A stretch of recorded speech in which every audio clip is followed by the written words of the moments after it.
Bonsoir à toutes et à tous, bienvenue à la Fête des Clubs édition 2019. Cette soirée est l'occasion de mettre en avant les talents artistiques de nos lycéens. Nos remerciements vont tout d'abord à la ville des Sables d'Olonne pour les locaux, à Madame Pipé qui anime le club théâtre, aux adultes qui nous ont aidés pour l'organisation et aux élèves volontaires pour ce soir. Et enfin, je tiens à remercier Maxime Richard qui m'accompagne sur scène ce soir. Bonsoir à tous. La soirée va se dérouler en deux parties. D'abord, on aura les chanteurs, différents élèves qui vont nous interpréter différentes chansons. Mais tout d'abord, nous allons accueillir le club théâtre qui vont nous interpréter la cantatrice chauve d'Eugène Ionesco. Mais je veux un tonnerre d'applaudissements pour Noé, Sarah et Fiona. Et surtout, n'oubliez pas d'éteindre vos téléphones. Merci beaucoup. Et bon spectacle.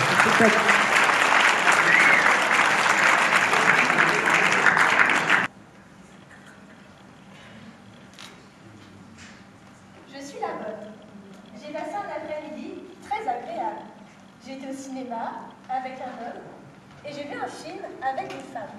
À la sortie du cinéma, nous sommes allés boire de l'eau de vie et du lait et puis on a lu le journal. J'espère que vous avez passé un après-midi très agréable, que vous êtes allé au cinéma avec un homme et que vous avez bu de l'eau de vie et du lait. Et le journal?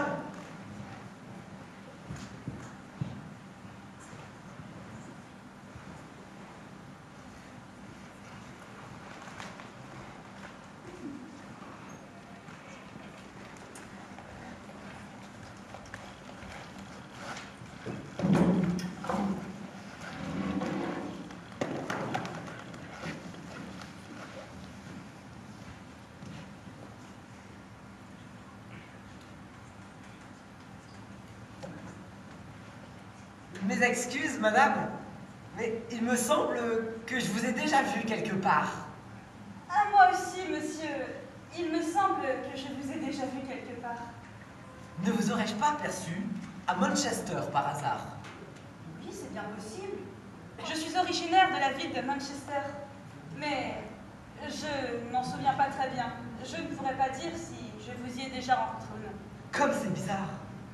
Moi aussi, je suis originaire de la ville de Manchester, madame. Comme c'est curieux. Seulement moi, madame. J'ai quitté Manchester il y a 5 semaines environ. Comme c'est curieux, quelle bizarre coïncidence. Moi aussi, monsieur, j'ai quitté la ville de Manchester il y a 5 semaines environ. Comme c'est étrange. J'ai pris le train qui part à 1/2 après 8, qui arrive à Londres à 1/4 avant 5 le matin, chère madame. Oh, comme c'est curieux. Comme c'est curieux. J'ai pris le même train. Moi aussi, monsieur, j'ai pris le même train. Comme c'est étrange et bizarre. Alors, chère madame, peut-être que nous nous sommes vus dans le train. Et oui, c'est bien possible. Ce n'est pas du tout exclu. La chose est plausible même. Mais je ne m'en souviens pas, monsieur. Je voyageais en 2e classe. Il n'y a pas de 2e classe en Angleterre, mais je voyageais quand même en 2e classe. Comme c'est curieux. Moi aussi, monsieur, je voyageais en 2e classe. Comme c'est étrange. Et quelle coïncidence bizarre. Ma place était dans le wagon numéro 8, 6e compartiment, chère madame. Oh mon Dieu, comme c'est étrange. Ma place était dans le wagon numéro 8, 6e compartiment, cher monsieur. Comme c'est étrange. Alors, chère madame, nous nous sommes sûrement vus dans le 6e compartiment. C'est bien possible, oui, ce n'est pas du tout exclu. Mais je ne crois pas m'en souvenir, cher monsieur. Moi non plus, chère madame. Mais, en y réfléchissant bien, la chose est crédible et me semble même très possible. Oh, vraiment, monsieur, vraiment. Vous savez, j'étais assis à la place numéro 3, près de la fenêtre, chère madame. Oh mon Dieu, quelle coïncidence. J'étais placée à la place numéro 6, près de la fenêtre, cher monsieur, en face de vous. Oh mon Dieu, mais quelle coïncidence! Et comme c'est bizarre, nous étions donc vis-à-vis. C'est là que nous avons dû nous voir. C'est bien possible, oui, mais je ne m'en souviens pas. Moi non plus, madame. Cependant, la chose est tout à fait réalisable. Vraiment, monsieur, mais je n'en ai aucun souvenir. N'était-ce pas vous, chère madame, la dame qui m'avait prié de mettre sa valise sur le filet, qui ensuite m'a remercié et permis de fumer? Oh mais si! Oh mais si, ça devait être moi! Oh mon Dieu, quelle coïncidence! Oh mon Dieu! Alors, chère madame, c'est à ce moment-là que nous avons dû nous connaître. Oh mon Dieu, quelle coïncidence! C'est bien possible, oui, mais je n'en ai aucun souvenir.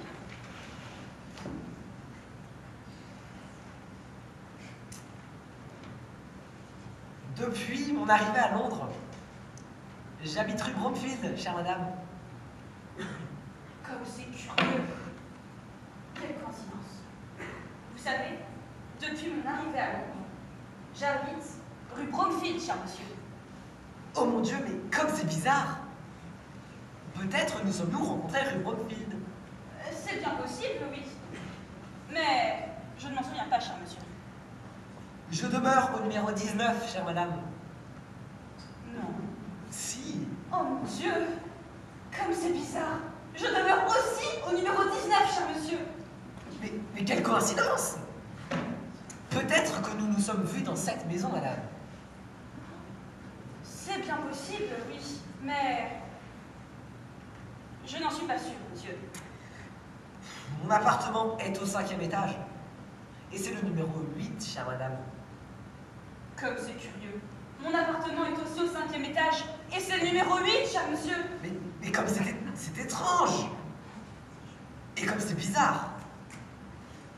Vous savez, dans ma chambre à coucher, j'ai un lit. Ce lit est recouvert d'un édredon vert. Cette chambre, avec ce lit et son édredon vert, se trouve au fond du corridor, entre les Water et la bibliothèque, chère madame. Oh, comme c'est curieux, comme c'est bizarre. Moi aussi, monsieur, dans ma chambre à coucher, j'ai un lit. Et sur ce lit, il y a un édredon vert. Et dans cette chambre est située au fond du corridor, entre les Water et la bibliothèque, cher monsieur. Comme c'est bizarre! Mais alors,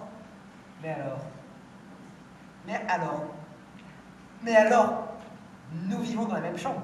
Et nous dormons dans le même lit. C'est là que nous avons dû nous voir. C'est bien possible, oui. Peut-être même la nuit dernière. Mais je n'en ai aucun souvenir, monsieur.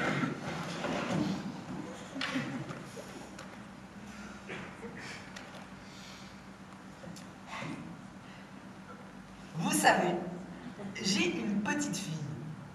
Elle a 2 ans et elle est blonde. Elle a un œil rouge et un œil blanc. Elle a 2 ans et s'appelle Alice, chère madame. Oh mon Dieu, comme c'est étrange. J'ai moi aussi une petite fille. Elle a 2 ans. Elle a un œil rouge et un œil blanc. Elle est très jolie. Et elle s'appelle Alice, cher monsieur. Mais quelle coïncidence, c'est peut-être la même. Oh mon Dieu. C'est bien sûr, monsieur, bien sûr. C'est peut-être la même.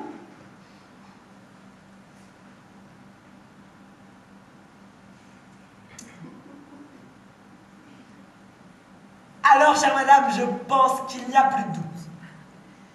Nous nous sommes déjà vus. Et vous êtes ma propre épouse. Elisabeth, je t'ai retrouvée. Oh Donald, c'est toi, Darry.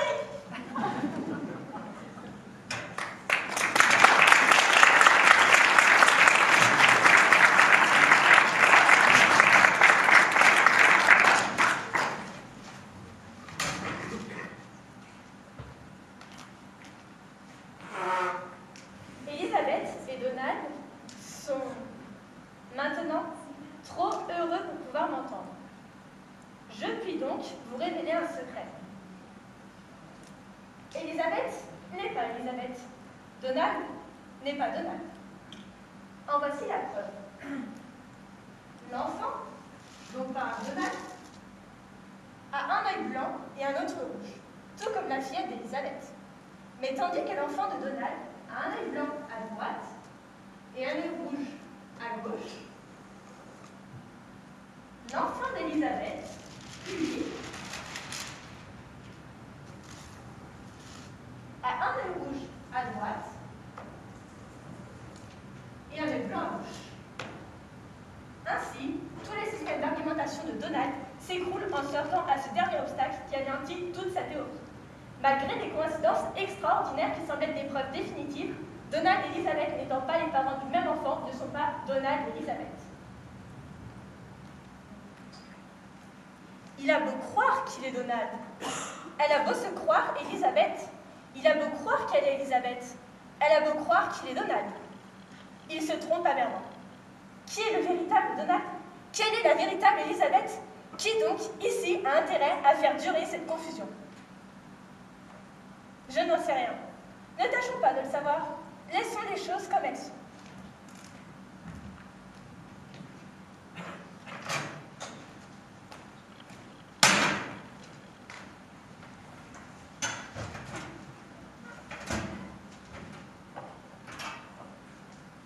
Mon vrai nom est Charles Combs. Ding-dong! Tiens, on sonne. Il doit y avoir quelqu'un. Je vais ouvrir.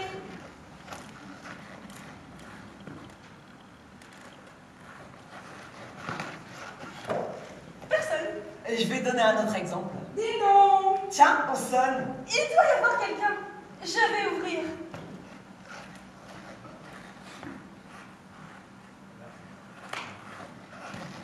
Encore personne. Tu disais que tu allais donner un autre exemple. Ah oui. Ding-dong! Tiens, on sonne. Je ne vais plus ouvrir. Mais pourquoi? Tu as vu, les 2 premières fois, il n'y avait personne. Pourquoi crois-tu qu'il y aurait une troisième fois quelqu'un? Mais... parce qu'on a sonné.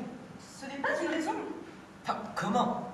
Quand on entend sonner à la porte, c'est qu'il y a quelqu'un qui sonne à la porte. Pour qu'on y ouvre la porte.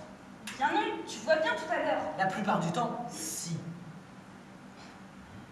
Tout à l'heure. J'ai ouvert la porte, il n'y avait personne. La deuxième fois qu'on a sonné, j'ai réouvert la porte, et toujours personne. Va ouvrir. Non, bien tu ne diras pas que je suis entêtée, mais tu verras bien qu'il n'y aura personne.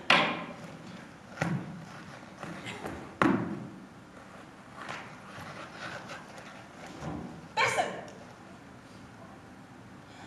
Ah, ces hommes. Ils pensent toujours avoir raison, mais ils ont toujours tort. Ding-dong! Tiens, on sonne. Je vais plus ouvrir la porte! C'est complètement inutile! Tu as bien vu, tout à l'heure, quand on ouvre la porte, il n'y a jamais personne! Jamais. Ce n'est pas sûr. La plupart du temps, quand on entend sonner, c'est qu'il y a quelqu'un. Il ne veut pas en démordre. Il y a quelqu'un. Jamais personne. Toujours quelqu'un. Non! Tu sais quoi? Tu as qu'à y aller. Tu as qu'à aller voir. Tu as qu'à aller voir. Et comme ça, tu verras qu'il n'y a personne. Mais moi, je ne me laisserai plus. J'y vais.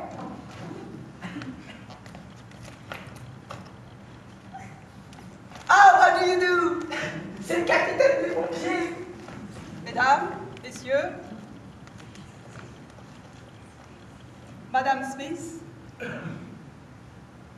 avez l'air fâché. Oh, c'est que, voyez-vous, ma femme est un peu humiliée de ne pas avoir eu raison. Oh, mais je te prie de ne pas mêler les étrangers à nos querelles familiales. Allons, chérie, ce n'est rien. Le capitaine est un vieil ami de la famille. Sa mère me faisait la cour, et son père, je le connaissais. Il m'avait demandé de lui donner ma fille en mariage. Quand j'en aurais eu, il est mort en attendant. Eh bien, de quoi s'agit-il? Eh bien, mon mari prétendait que... Non, c'est toi qui prétendais. Non, c'est toi. Bon, écoute, expliquez-moi ça, Madame Smith. Eh bien, je n'aime pas parler de mes problèmes à des étrangers, mais un pompier est aussi un confesseur. Alors, on s'est disputé, le mari et moi, car celui-ci pensait que lorsqu'on sonne à la porte, c'est qu'il y a toujours quelqu'un. La chose est plausible. Et moi, je disais que lorsque l'on sonne à la porte, c'est qu'il n'y a jamais personne. Ça peut paraître étrange. Mais il est prouvé non point par des démonstrations théoriques, mais par des faits. C'est faux. Puisque le capitaine était là, il a sonné, j'ai ouvert, et il était là. Quand? Mais tout de suite. Oui, mais ce n'est qu'après avoir sonné une 4e fois. Et la 4e fois ne compte pas, ce sont seulement que les 3 premières qui comptent. Laissez-moi à mon tour vous poser quelques questions. Allez-y. Quand j'ai ouvert et que je vous ai vu, c'était vous qui aviez sonné. Oui, c'était moi. Et vous sonniez pour entrer. Je ne le nie pas. Tu vois, quand on entend sonner, c'est qu'il y a quelqu'un. Ne va pas dire que le capitaine n'est pas quelqu'un. Certainement pas. Je te répète que je ne parle seulement que des 3 premières fois. Et la 4e ne compte pas. Et la première fois, est-ce que c'était vous qui avez sonné? Non, ce n'était pas moi. Eh bien, tu vois, on a sonné, il n'y avait personne. Et il y avait longtemps que vous étiez à la porte 3 quarts d'heure. et vous n'avez vu personne. Non, personne, j'en suis sûre. Et quand on a sonné une 2e fois, est-ce que vous avez vu quelqu'un? Non, personne, et ce n'était toujours pas moi. Victoire! J'ai eu raison! Pas si vite. Et que faisiez-vous à la porte? Rien, je pensais à des tas de choses. Mais la 3e fois, était-ce vous qui aviez sonné? Oui, c'était moi. Et quand on a ouvert, on ne vous a pas vu. C'est que je m'étais cachée pour rire. Ne riez pas, monsieur le capitaine. L'affaire est trop triste. En somme, on ne sait toujours pas si lorsqu'on entend sonner, il y a quelqu'un ou non. Jamais personne. Toujours quelqu'un. Laissez-moi vous mettre d'accord. Lorsqu'on entend sonner à la porte, parfois il y a quelqu'un et d'autres fois il n'y a personne. Ça me paraît logique.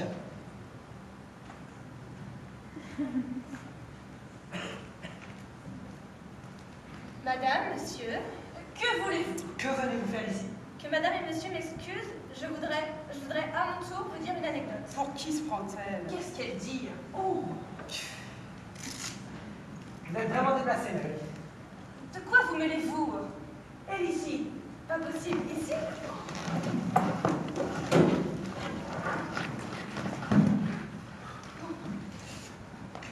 C'est trop fort. Ici, chez nous, dans les environs de Londres. Ce n'est pas concevable! Vous êtes amis? Et comment donc? Je suis son petit jet d'eau. C'est elle qui a éteint mes premiers feux. Eh bien, s'il en est ainsi, ces sentiments sont compréhensibles, humains, honorables. Tout ce qui est humain est honorable. Je n'aime quand même pas les voir ici, tous les deux, dans notre salon. Vous avez trop de préjugés. Je pense qu'en somme, une bonne n'est rien d'autre qu'une bonne. Même si, parfois, elle peut faire un assez bon détective. Ne vous en faites pas, ils ne sont pas si méchants que ça. Vous êtes attendrissants tous les deux. Mais aussi un peu, C'est le mot juste. un peu trop voyant. Il y a une pudeur britannique. Excusez-moi de préciser ma pensée, incomprise des étrangers, même spécialistes, grâce à laquelle, je ne dis pas ça pour vous. Et je voulais vous raconter Ne racontez rien. aussi. Écoutez, ma petite Mary, et si vous alliez dans la cuisine, et que vous alliez lire vos poèmes devant la classe? Tiens, sans être bonne. Moi aussi, je lis des poèmes devant la classe. Quand tu t'es regardé ce matin devant la glace, tu ne t'es pas vu. Mais c'est parce que je n'étais pas encore là.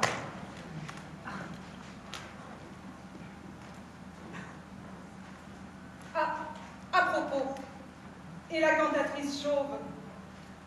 Elle se coiffe toujours de la même manière. Ah bon?